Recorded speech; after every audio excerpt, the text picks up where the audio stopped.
discriminate against Arabs in Israel whatsoever? No, the laws don't. The funding to the schools, the funding to the... Well, okay, you're talking about, in terms of law, there's no discrimination. In terms of policy, I'm very disappointed, horrified actually, by people like Bezalel Smotrich, our finance minister, who isn't properly funding things. Our national security minister, Ben-Gvir, is a lunatic, and he is not taking care of crime in Nazareth or in other Arab communities, the Bedouins. This is a disgrace, and Netanyahu is 100% wrong to have them anywhere in the national sphere. These guys are racist lunatics, and they're wrong. And I say that as an Israeli, and I'll be honest about it. It's just true. But that's not the law. Policy can be flawed. And it is flawed, and it needs to be changed. And I'm an Israeli evangelical who believes we need to take care of our own Arab citizens much better than they are by policy. But by law, everything is so to accuse of apartheid, like the South Africans in the 70s and 80s, well, that's just wrong, and it's crazy. Except what Glenn probably meant was the Palestinian Authority, for which not a single Jew could live, hardly travel into the PA. Why? Because they would be lynched, and they have been. And the idea of a Palestinian state right now, okay, so you've got Mahmoud Abbas, who runs the Palestinian Authority, but 90% of Palestinians want him to resign because he's in the 20th year of his 4-year term, and he's corrupt, and everybody else around him is corrupt, or most of them. Then you've got Gaza, which had been controlled by Hamas, and now is 53, 55%, whatever, controlled by Israel, and we're trying to get rid of it. It's like the old country western song, I don't want her, you can have her, she's too fat for me. Like, Israel doesn't want to rule. I mean, there are a few lunatics in Israel that, Ben-Gvir wants to run Gaza. Well, God bless him. He's never going to have a chance to do that, nor should he. So Israel wants security, I'm going to just jump. Not control. Glenn, I'll let you respond to all these points, but also, I've disagreed with Joel. I've agreed, with Joel and our hate towards the Iranian regime. But at the same time, and I'm very critical. One thing I agree with you in is I'm very critical of Israeli foreign policy, especially when it comes to Gaza. So that's an area of an agreement that we have, Glenn. But at the same time, let's compare Israel that had major protests just before October 7th. Netanyahu's government was, people were talking about it falling as well. And those protests were dealt with in a very different way to the thousands that were killed by the Iranian regime. So I think it's also disingenuous to compare the Iranian regime, especially after the crackdown that we saw in the last few weeks, to the Israeli government. And on that point, there's an argument being made that any alternative, including a regime change, is better than the regime that we have now in the country that is essentially destroying a country that has so much potential and killing citizens that go on the streets. And there's an ongoing internet crackdown to this day.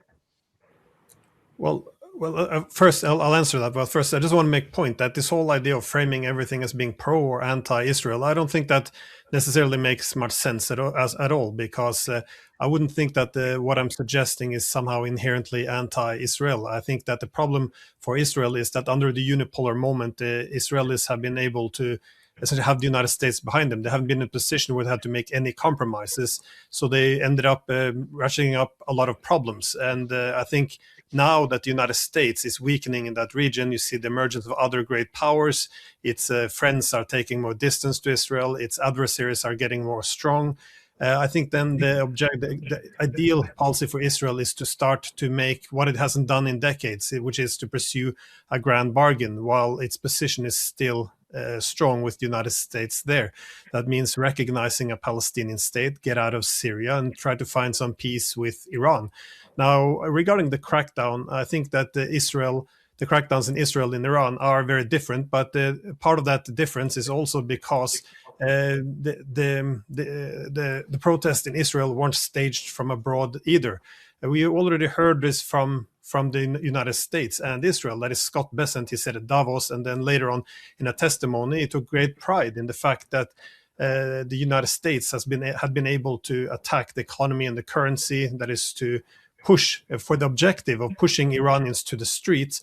He called this brilliant economic statecraft. And then, of course, the next step where one brings in the radicals and the weapons. We had people like Mike Pompeo, who had his New Year's greeting to Iranians on the streets. Also commented on the Mossad walking among them. Pompeo was then interviewed as well, where he sat with a smile explaining that the US had already come to their aid, insinuating that these are the weapons, the support with the killings and the sabotage attacks. Even the Israeli media, and we have to give them some credit, they are often much more honest than the Western media.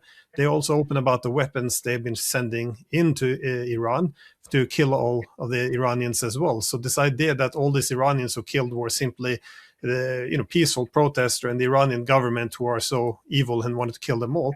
I mean, I'm not going to dismiss the idea that the Iranian government has acted brutally. Again, I'm just saying we can't deny on any level that the United States and Israel has been working all along towards this objective. They have been destabilizing the country deliberately. They have been buying off and working with armed groups. They've been shipping in weapons.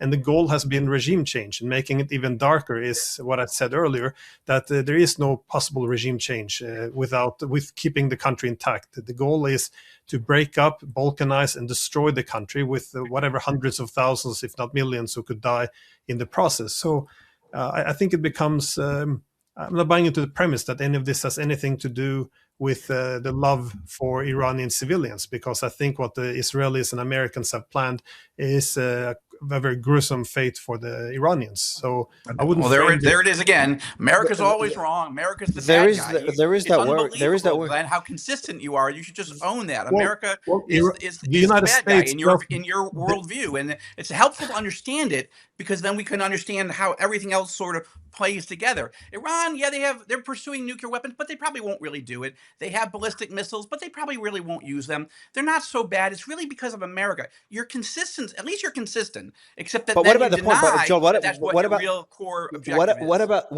about the point that he made? That Besson himself took credit for the protest through economic sanctions. What about the Israeli media taking credit for the protests and saying that Mossad is with protesters on the streets? Do you give any blame to the intervention by the US and Israel to what we're seeing in Iran and the crackdown that followed whatsoever?